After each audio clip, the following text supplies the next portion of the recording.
Hello, my name is Mara and welcome to my channel for my April wrap-up. This is actually my first wrap-up I'm doing, so I'm going to see how it works for me and what method I want to go with, but for now I'm just going to pretty much do the order from my least favorite to my most favorite. But firstly, April was a really good month for me. I feel like all of my months are pretty good months unless I'm got a lot of schoolwork. But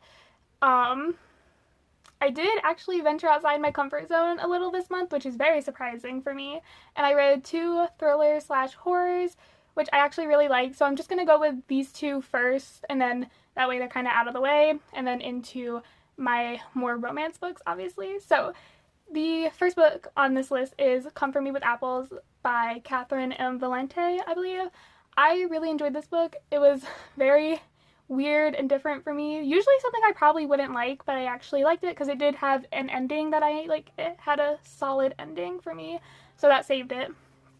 But basically, I can't go into much detail about this book because it's super short, and yeah, but basically, Sophie, the heroine, was made for her boyfriend, or her husband, I think, and they live in this nice house in this nice neighborhood, but things are a little suspicious and wrong. So that's pretty much all I have to say for this book. I'm going to give it 4 stars. Nothing inherently bad, but just I enjoyed it, but I don't know. Anyway, so then the next book I read is The Luminous Dead by Caitlin Sterling. I really enjoyed this book. It just kept me engaged even though sometimes it felt like nothing was happening. And for me, that's a good book. I don't know. It was basically about this girl, Greer, who goes on a cave exploration on a different planet, and she lies about her qualifications to get this job. And then while she's there, she finds out that she only has one handler and that the handler is a one-team person. And while she is exploring, they learn more about each other and why Greer is exploring the cave and why her handler is having people explore this cave. And we also learn why M is having these people go on explorations. And it also kind of, in Caitlin Sterling's post about it, it said dealing with grief through caving, which definitely, yeah. But it also just kind of is more so an internal thriller and a suspicious thriller slash horror. And just the things that are terrifying may not be terrifying to everyone, but I enjoyed it. For me, I needed more explanations. I felt kind of confused at some points, but also that I needed not a better ending, but more answers, because you're kind of supposed to piece it together as you are reading it, which I feel like I did pretty good, but I still just needed more explaining for me as a reader. That's what I like, is complete endings and everything's explained. And some part of me just felt like I needed a little bit more explaining on what was going on. So yeah, but I still really enjoyed this book. Once again, another 4-star read. And then the first romance on this list is going to be The Risk by Elle Kennedy. I read this after reading The Dare, which is the 4th book in the series, and The Risk is the 2nd book in the series. And this one is a hate to love, kind of enemies to lovers romance. It is about Jake Connolly, who is a hockey player on the Harvard team, and Brenna, who is the coach's daughter on the Briar U hockey team. So there's definitely a rival hockey team aspect. And oh, The Risk also has a fake dating element in it where our heroine is fake dating Jake so she can kind of be more acknowledged in this internship that she's going to try and apply for. And so she says she's dating him to get kind of noticed, and then he's like, I want a real date now because we went on a fake date, and now I want you to give me a real date, which I liked. I like that he wanted to actually go on a real date with her. And I was really excited for this book. I feel like I was the most excited for this one in this entire series because Jake Connolly, when he's described in the other books, I just get really excited, and I feel like he's going to be this kind of puppy dog-ish, but not like a golden retriever, but kind of, I don't know how to explain it, but I love parts of him. Parts of him I didn't, and then also Brenna. I just don't know how I feel about this book. It didn't hit me 100% how I feel like it hit some other people, but I enjoyed it.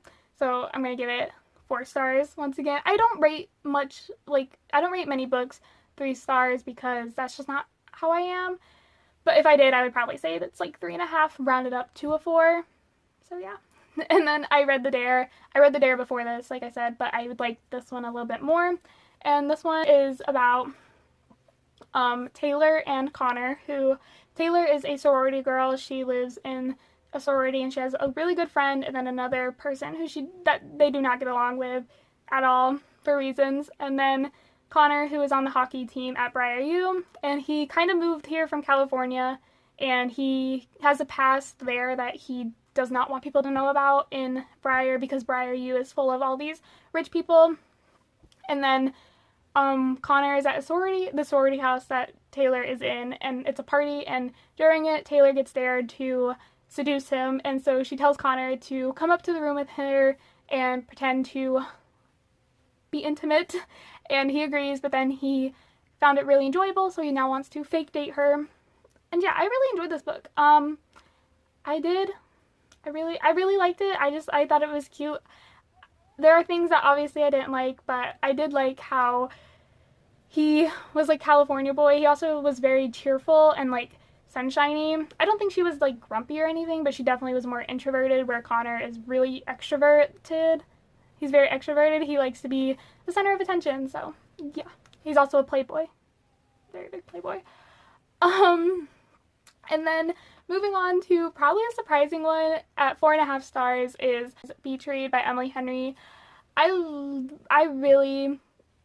know how to express, like, I love Emily Henry's writing. This is actually, I read them out of order from publication date, so I read the other two before this one, and they made me really want to read this one, and honestly, sadly, this one did not live up to those other two books in my eyes, because while I did really enjoy Gus in January, I thought Gus really broke my heart because he, like, what he does is so sad, but he also, like, really did like her for a while in high school, college, I think it's college. Anyway, so this book, if you don't know, is about January, who is a rom-com writer. She writes a lot of rom-com, and Gus, who writes a lot of, like, mysteries. I believe it's mysteries, or it could just be, like, a different, like, literature fiction. I don't remember. But they both are at houses in Michigan that are right beside each other, and for the summer, they are both experiencing writer's block, and so they decide to switch genres. So, yeah, and then during that whole process, they are both going out on these adventures with each other to kind of teach the other person more about the genre and what they should include and what they shouldn't include and how to research stuff. And I really enjoyed it. I love Emily Henry's writing, especially the epilogues. I think they're great. And just how she writes super swoony heroes that are, like, in love with the heroine, and really strong heroines that stick to themselves. And so this book deals a lot with grief, and also January lost her dad, and that's why she's living at this house, because she's kind of poor. She doesn't have a lot of money right now, and so she's living there. The house her dad gave her, which was actually his side house. He was cheating on her mom, and January finds out, and she's, like, heartbroken that her dad was disloyal to her mom, and so now she doesn't believe in love. She's, like, mad at her dad, but also is still grieving him, so I really love this book. And then another 4-star read is Part of Your World by Abby Jimenez. This is another traditionally published book, and I really enjoyed this book. This book could have been 5 stars. It really could have, and I'll get into why it wasn't, but it's more like 4.5. Rounded down to a 4. So this book is about Alexis, who is our heroine, and she works as a doctor, or like a surgeon, I think. She works at this hospital that is basically owned by her parents, and it's their parents' legacy. Like, it has been in her family for so long, and it's expected that she succeed at this hospital and do the best for this hospital. And so she's expected to stay there her whole life and work at this hospital. And Daniel, the hero, who lives in a town like 2 hours away from the city that she lives in, and he lives on a farm. He owns, like, this house that he rents out as an Airbnb so he can get money to pay the mortgage of the house. And they meet this night when she gets stuck in a ditch, and he comes and saves her and takes her to a bar, and they end up going home that night and have a one-night stand. And later she's like, I want to see him again, which is a big shock for her because she just got out of an abusive relationship with her ex-husband or ex-fiance. I don't really remember what their relationship was, but he was abusive towards her, and so she is kind of dealing with that, and he's trying to get their house back from her, and she's not having it. And so, yeah, and then she goes back to Daniel, and they keep having they keep wanting to see each other, so she keeps driving to him because she doesn't want him to see her family, because her family is, like, high society people, and Daniel is not really high society. in her parents' expectations and like their eyes, because yeah. And so he's on a farm. He has a baby goat named Chloe who he's watching after for his friend. He has a dog. I love his dog so much, and that leads me into why I did not give this book 5 stars, because Daniel, he's not mean to the dog, but he just continues to call him a stupid dog, and I don't like seeing that in books, especially I did not like it. It really annoyed me because it made it seem like he was only nice to the dog when she was there, and then when she was gone because of she had broke up with him, he was mad and mopey, and so he kept calling the dog stupid, and I was like, no, we are not doing that, because it just made it sound like he was not very good of a person. It just really annoyed me, so that's why I'm not giving it 5 stars.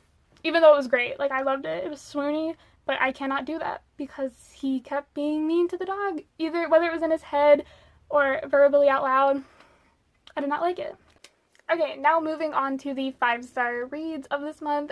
This is actually the last book I read this month, and that is Muscles and Monsters by Ashley Bennett. I love this book so much. It was very short, but it really did hit the way it needed to hit, and I just loved it. This is a short monster romance book about Tegan, our heroine, who owns a bakery in this town where monsters and humans live together. They don't really necessarily are romantic with each other, but it's not that it's not accepted, it's just that it doesn't happen very often. And so she is baking a cake for the mayor's daughter.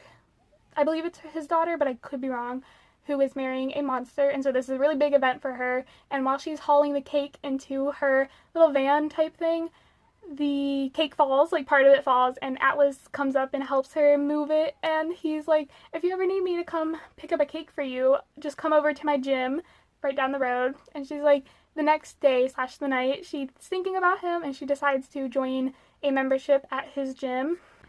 And he was also thinking about her that night, so he's very excited to see her that morning.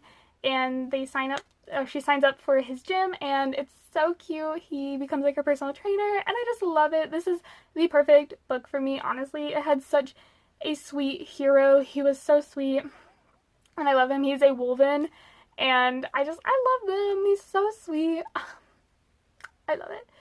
And honestly, my only complaint is that it wasn't longer. I really loved it. I love when there are, like, our couple, when their jobs complement each other, or like their hobbies complement each other. Like, this is a bakery owner and a gym owner, so they like complement each other, and like how ballerinas and violin players, I love that stuff. Like, yes. Or like figure skaters and hockey players, love it. And so yeah, it was also super sweet because when he would see her, or when he would think about her, his tail would wag and it would go thump thump thump, and I love it. It was so cute. I love this book so much. 5 stars. And then moving on to my last 2 books. I think these are both 6-star reads. And so the next book is Book Lovers by Emily Henry. This was my Emily Henry month, honestly. And I love this book so much. I love Charlie Lastra. I love Nora. Nora is so much more my style of a heroine. I love her so much, and how organized she is and how controlling she is. I really appreciated it. And then Charlie's, once again, the same Emily Henry character where he's super caring, sweet, and just like really likes the heroine. I love that stuff. So basically this book is about Nora and Charlie, and Nora is an agent for this romance author, and Charlie is an editor for an editing company, or a publishing company. And they meet once for a meeting, and it doesn't go very well. And then they meet again in Sunshine Falls, North Carolina, when Libby decides that she and Nora, her sister, should go on a vacation there and live out a small town life, I guess. And so there, Nora runs into Charlie, who has come back to his hometown to help his parents with a bookstore. And I love that. Oh, yes. I just love them because they met, and then after that, they kind of,